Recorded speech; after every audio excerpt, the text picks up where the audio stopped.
Hey, Meghna, welcome on YourPedia. Good evening, sir.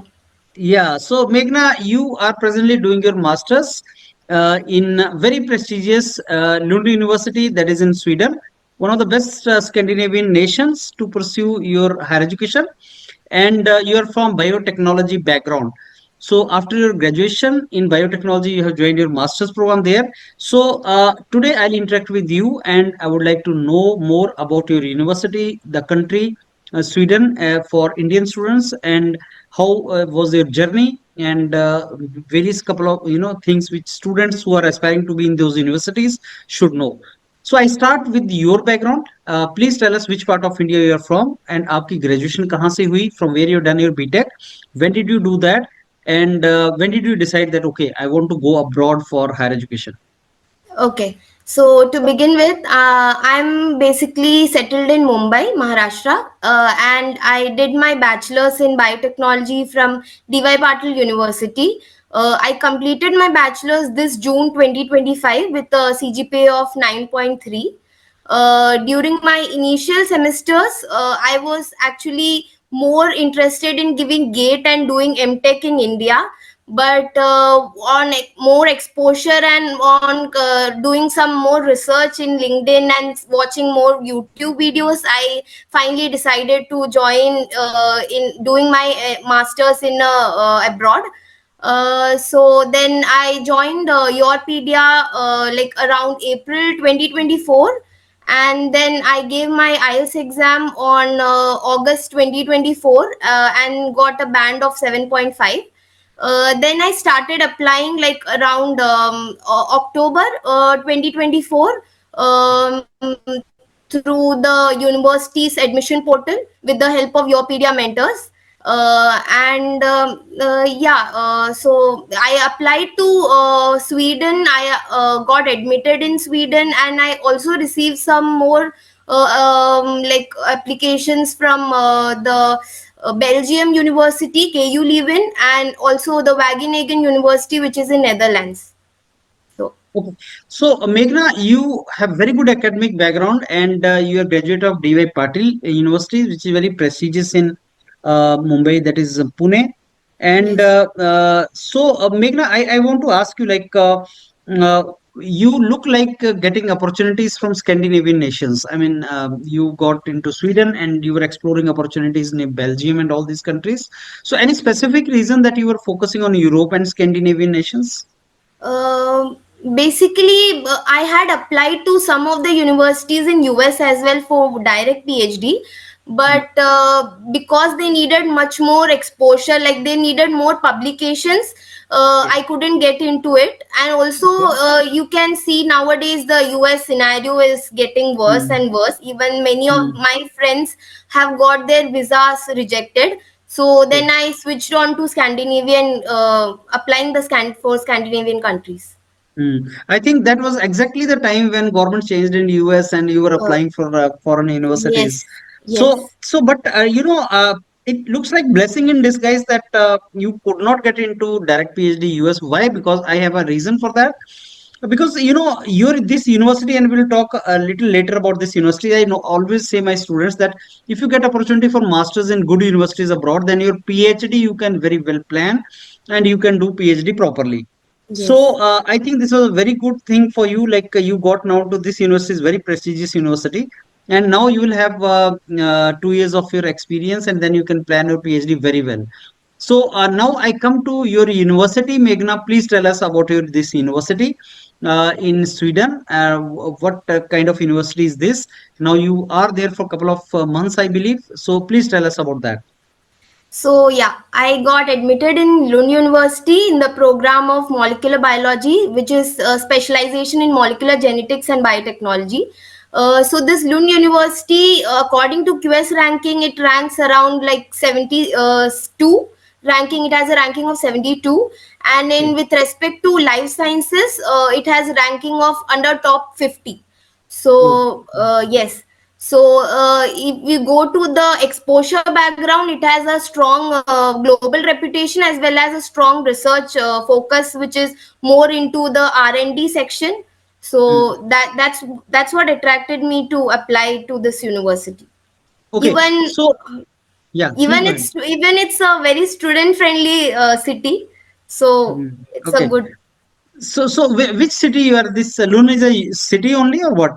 Which city you Yes, are in? Lund This is a university. city. Basically, Okay, it's a town, and this okay, whole city it has different departments. It has different sections of this university. The main okay, university is located in the center of the city, and with different departments surrounding it. So, okay. this you Mhm. can say the city is full of students, and it's full of departments, like different departments. So Pune, I have heard, is a city in India which is full of students. Once I visited Pune, I saw youngsters here and there, a lot of students, a lot of universities. So from Pune to Lund, you are finding similar kind of ambience as far as the student community is concerned, right? Yes, yeah. But actually, I studied in DY Patil, which is in Navi Mumbai, not in Pune. Acha. It's Okay. different. Yeah, Yeah. both are the same. Both have the same organization. Like both are DY Okay. Yeah. Patil, but the Yeah. departments are different. Okay. So Okay. So you are from Navi Mumbai, right? yes. Okay, so Meghna, now coming to again back to this city in Sweden, tell us something about Sweden as a country as far as the universities are concerned. So, how many universities do you think are there which Indian students can target in Sweden?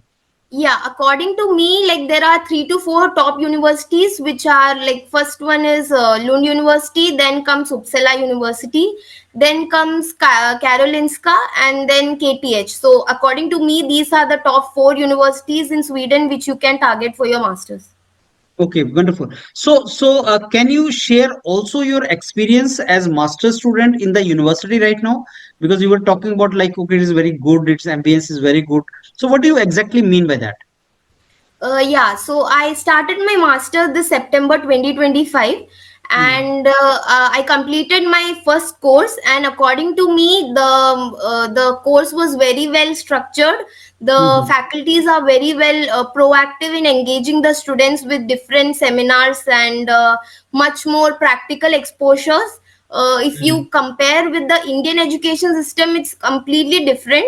Like you get more lab exposure, and you get more exposure to the reading papers, understanding the concepts rather than rote learning. If you come to India, it's much more focused on rote learning and memorization, but here the system is entirely different. I gave my first course exam as well, and I found that the questions were completely different. It was like critical based thinking questions, where you Hmm. have to deeply understand the concept and then write the questions. And even if you go to the lab exposure, they uh, they won't spoon feed you anything. They will just explain you what to do and how to do, and if you have any doubt, you can approach them anytime. But all the techniques and experiments you have to do on your own, and like simultaneously do calculate all the results and datas. So they will just guide you. They will not spoon feed you here like what you get in India. So Mm. Okay, so that is a kind of difference, right? And Meghna, now when you were graduating from DY Patil in Navi Mumbai, your most of the batchmates will be from Maharashtra or India. Now, yes. when you are there in Sweden, this typical classroom, how many students are there with you who are doing masters, and what nationality? During my first course, there were like around 50 students, and I have started my second course, and the number has increased. Like around there are, like you can say, around 60-65 students in one class. Mhm. But still, they split into two classes where you get one-to-one interaction with the faculty. Mhm. Weekly there are like assignments and tests where you can self evaluate yourself where you stand, and there are weekly presentations where you read a paper and then present it in front of the whole class. From that you can develop your research skills, or you can develop your understanding for the concepts. So Mhm. that's what I felt a bit different. Okay, so my question was like, the students who are in your class, they're from which part of the world? Like you are from India, so what different nationality you find students there in? in your class? Yeah, there are plenty of students from Iceland. You can find from Mexico. Two to three of my batchmates are from Mexico. Mhm. Then from Germany as well, and Mm. two to three students are from US. So it's uh, Combination, huh? yeah, Europe and Asia and yes. America, everywhere. Hmm. So you must be relishing your interaction with the students from all over the world. Yes, I am actually enjoying interacting with them, Okay. getting more ideas and more more knowledge by interacting with them, like Okay. what to do after my masters. Okay. So nowadays, back home in India, students and especially girl students and their parents are also worried about the safety kind of things for different countries, seeing different geopolitical situations here. So how is Sweden from that perspective, like safety perspective, for the students Yeah, from India? I personally felt that the city is very much student friendly. Like you can really feel safe here. You can walk around like anytime here. Okay. Like it's basically a student hub, you can say, where there are more students rather than residential areas. Hmm. So yes, and you can enjoy a lot. You can enjoy the student life a lot. Hmm. Okay, so Meghna, none of Indian universities among first 100 ranked universities, which this present your university is. So, do you think this was a very good decision that pursuing masters from these high ranked universities, though you want to do PhD, but this step of doing masters first from such a high ranked university, and then doing your masters very well, and then planning for even higher ranked universities for PhD. How do you see this all? Yeah, I see it a good starting step to first Hmm. do your master so that you get better, much more knowledge Mm, and much more research based skills, and then mm. proceed to PhD. I Okay. personally feel that because directly jumping from BTech to PhD Yeah. is a bit difficult for some of the students. So Mm, I personally feel completing your masters from abroad and then continuing there in a good lab collaborated with them. Like this university has lot of labs collaborations, like okay. Max 4 Laboratory, or you can Hmm. say Novo Nordisk, which is a pharmaceutical company. You can Yeah. also do your for if you don't want to pursue your PhD, you can apply for a job there and work as a research assistant as well. So they pay Mm. you a very well amount. Okay. So you also told me that in the beginning that you were also parallelly planning or maybe thinking about writing exam in India, GATE exam, and doing masters from India, and then going for abroad for PhD. Now, instead of doing masters from India, you are doing masters from very reputed university in Sweden. Now, how do you see this one is a better decision? And I want a very frank opinion from your side. Like you could have done your masters from IIT system also, that is wonderful system. Now you're doing from University Lund University in Sweden. So how do you see? I mean, how do you think it is a better decision for you? Actually, I appeared for GATE and I had cleared my GATE exam. But when I was doing my bachelor's thesis in IIT Hyderabad, I consulted with my professors and supervisors, and they Mm, suggested me to pursue your masters abroad. From such a, if you're getting under top 50 ranking university, you should definitely go into it mm, rather than struggling in IIT, because the IIT education system is little bit different, where you won't get much exposure to lab. They basically mm, have lectures and theories, and you mm. won't gain any specific research based skills, and which Okay. will be an obstacle to pursue your PhD abroad. Okay, so that is the common, we know the lacuna in IT system that Yes. exposure for practical things or experimental things is little lesser. So more Yes. focus on theories and all. So okay, that was the reason. Now coming again, Meghna, back to this your master's program.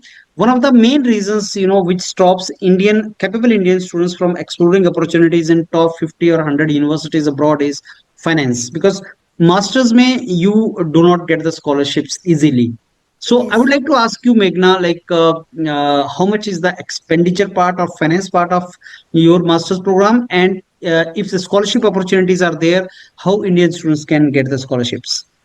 Yes, the scholarship opportunities are there. Mm-hmm. Like you can apply through their website. There is a global scholarship in the Lund University website as well. So you can apply that, but it's a very highly competitive scholarship, and very few Indian students basically they don't easily get that scholarship. But Mm-hmm. you can apply again during your second year masters as well, where you should have a good academic credential to get that scholarship. So you, Okay. if you don't get into the scholarship in your first year, you can get, I think you can get into that scholarship during your second year of masters. Mm-hmm. If you don't get scholarship, I prefer taking an education loan, which I personally I have done. Like there are some banks which gave the education loan without any collateral. Okay. They, yeah, there are some banks, they have a list of universities, like under top 10 100 universities, they Mm-hmm. give the education loan without any collateral. Okay. So you can target taking an education loan, and then I'm considering to reapply again during my second year, Mm-hmm. based on my academic credentials. So Okay, so let me focus on this point once again because that is a very very relevant point, Meghna. Like if you show the admit of this kind of University of Lund to a bank, like this is 70 something rank within first 100 in the global university, and the banks have that list obviously. So if you tell them that this is the university in which I've got a master's, can I get a loan? So you said without any collateral, that means without any kind of things we are yes, giving to bank, we can get a yes. loan. So Meghna, both public and private sector bank will give it if you have some idea. Um, I consulted a lot of banks. Honestly, I took my bank education loan from SBI. So Okay. they have the lowest interest rate, like around 9% or Mhm. 8%. Okay.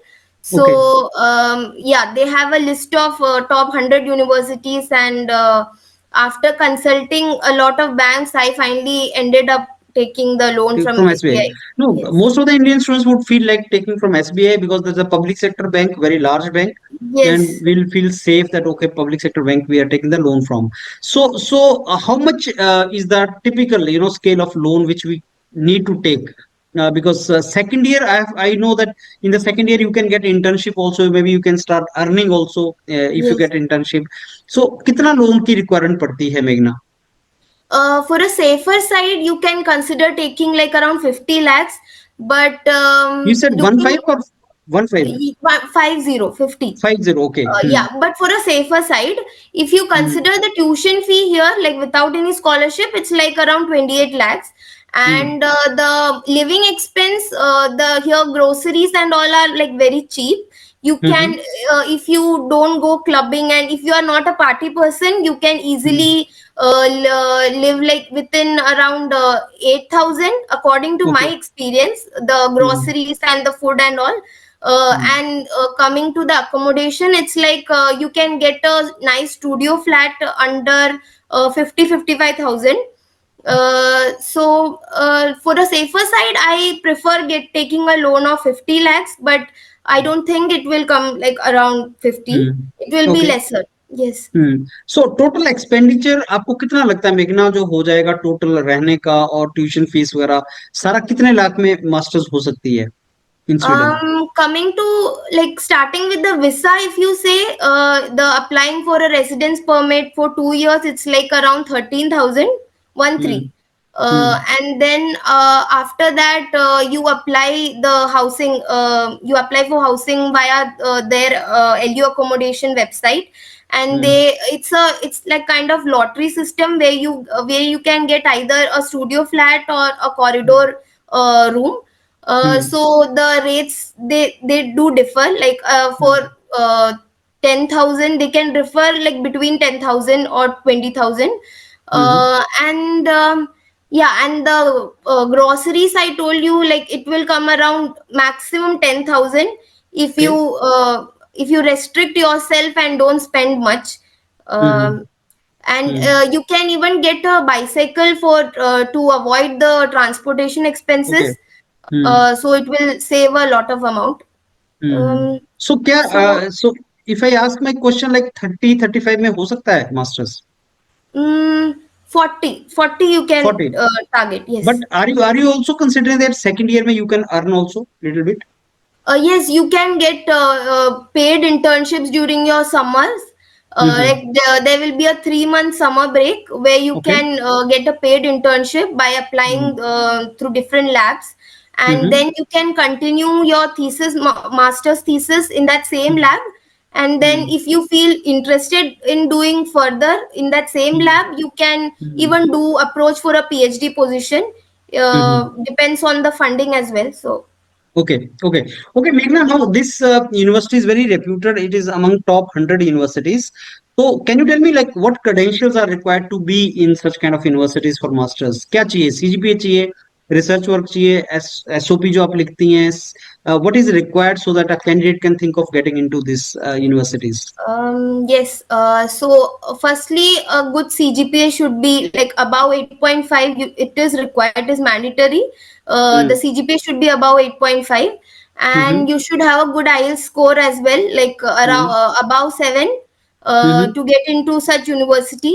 And Mm. then you should have like at least some prior research experience or some few internships you should have done. Um, yes, that's it. These are the things. Okay. And what is the role played by, you must be writing cover letters or motivation letters or CVs and all these documents. Yes, the SOPs and cover letter should be well written. It should Okay. include all your internships, all your prior research experiences, all your previous academic credentials, Okay. and the future plannings, what you will do after Hmm. masters. Hmm. What is the typical timeline to apply in this university? Like form कब आते हैं, कब apply करते हैं, result कब निकलता है, and join कब करते हैं? Basically, the application portal will open like around October, Mm-hmm. and it will close like around January mid, 15th of January, you can consider. Mm-hmm. And the earlier you apply, it's better, Mm-hmm. so that you get much more priority for Mm-hmm. the scholarships if you Okay. have a very good CV. Mm-hmm. And then the scholarship portal will open like around February mid, where you can apply, and their admission results announce like around March 27th. And after, if you are selected for their program, for the scholarship results, you will have to wait for an extra week to Okay. let them know, like they will notify you Okay. via mail. Okay, okay. Okay, Meghna, so now our last interaction point is related to opportunities after you graduate. So now you must have discussed with your seniors or others like what are the opportunities once you graduate. So masters के बाद क्या typical career opportunities are explored by the students? I am personally planning to do a PhD. Okay. I'll personally target the Scandinavian countries only. But if Mm-hmm. you don't want to do a PhD, if you're looking for a job oriented background, then there are like companies I told you before, Novo Nordisk or Novozymes, or like Thermo Fisher. These are the pharmaceutical companies which they have a like a very nice collaboration with this university. And you Mm-hmm. will and even there, this university has life science career fairs where they Mm-hmm. will introduce to these companies, and you can contact them via mail Mm-hmm. whenever you like. And Mm-hmm. yeah, that's it. Okay, so both the options are open. I mean, you can get into the job also and higher education A opportunities PhD, also. yes. Wonderful. Okay, Meghna. So I think that's all which I wanted to discuss with you. Anything which I must have missed and should be told to the students who are listening to us. I don't think so, sir. You have covered all the points. Okay. Anyhow, then Meghna, I thank you once again for the time you spared for this interaction, and I wish you all the very best for your journey ahead. You will complete your masters very effectively, and then again I'll pop up and interact with you once your masters is complete. Thank you. Okay. Okay. Thank you.